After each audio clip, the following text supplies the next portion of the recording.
ang gaganda ng bago kong teddy bear. Puntahan ko nga si Ella. Ella! Maganda ng bola ko. Pakita ko nga to kay Iska. Sigurado may ingit na naman yun. Ella? Yes, nakasalubong kita. Tingnan mo, may bago akong laro. May bago ka rin laruan? Tingnan mo, mas maganda yung laruan ko. Bola. Bleh. Bago ka rin palang laruan? Okay, bye-bye.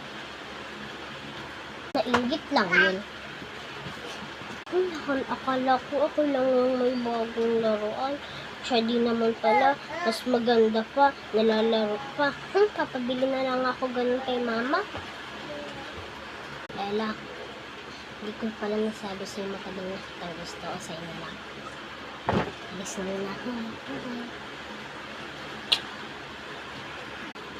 Binigyan niya sa akin to?